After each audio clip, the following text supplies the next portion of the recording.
sure to share, like, subscribe, and comment down below. Tom Fitton and Sebastian Gorka on the real Russia collusion on Hannity tonight. All right, here with reaction to tonight's news opening monologue, Judicial Watch President Tom Fitton and former Deputy Assistant to the President, Fox News National Security Strategist Sebastian Gorka. Dr. Gorka, there's so much to unravel here on so many different levels. And what we're really beginning to see is that more and more there's evidence that this goes back to the Obama administration. And even the president knew.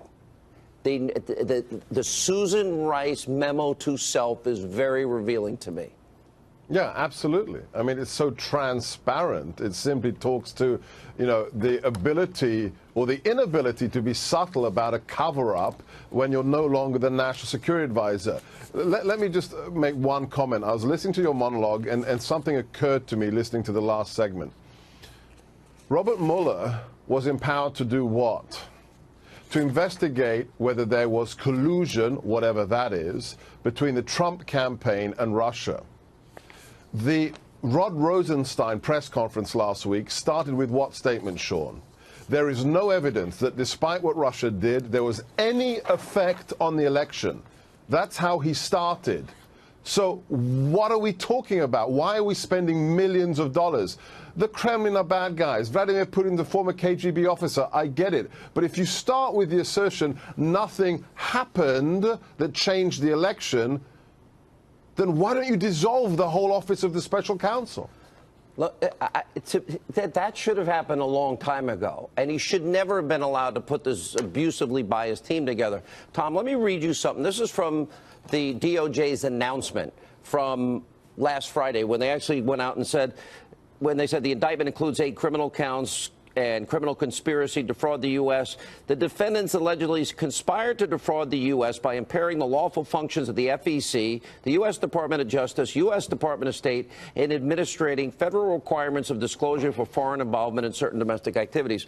I want to ask this in relation to Russia's point, which I thought was brilliant, which was, wait a minute, if they would have done it in this particular case, that means Hillary, that means Fusion, that means Christopher Steele, that means everyone else would have, the same standards would have applied. So while they talk broadly about it in the indictment and they mention it in their press release, that's not what they were charged with.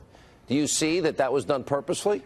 Yeah, I think it was a fundamentally dishonest document designed to distract from the fact that the Russia collusion allegations against Donald Trump are collapsing, and the reason for being of the Mueller investigation is disappearing. And you've got, in many ways, the Obama administration reacted appropriately to what the Russians were doing, as alleged in this indictment, because they were having an immaterial impact on our public policy process. They should have been told to stop messing around, which evidently they were.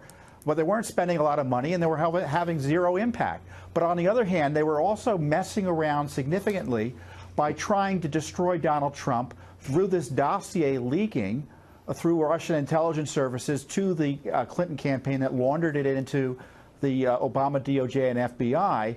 And rather than respond appropriately and protect Mr. Trump from this smear effort by the Russians, they use it as a pretext to target and spy on him and his team.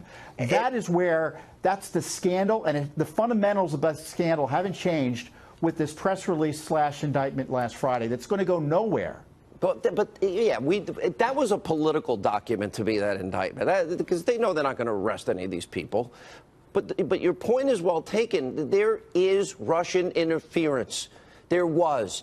And Hillary Clinton's campaign in the DNC brought the Russians in, Dr. Gorka. They paid the Russians to be involved in this, short of the trolls, apart from the trolls. And why wouldn't the Russians think they can get away with it? After all, Vladimir Putin put his operatives in America, and they got 20% of our uranium.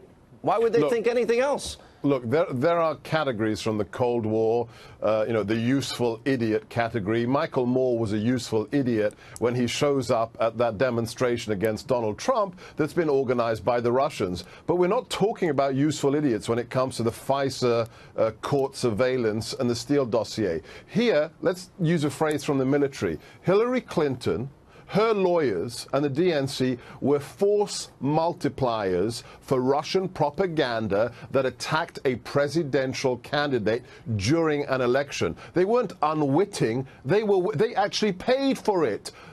More than $12 million of Russian propaganda paid for and funneled into an illegal surveillance warrant against a U.S. citizen. I got to roll. You guys have been doing amazing work. Keep up the good work. We need your voice every night. Be sure to share, like, subscribe, and comment down below and tell me how you feel about this report. But other than that, I hope you guys have a great day, and let's make America great again. Peace.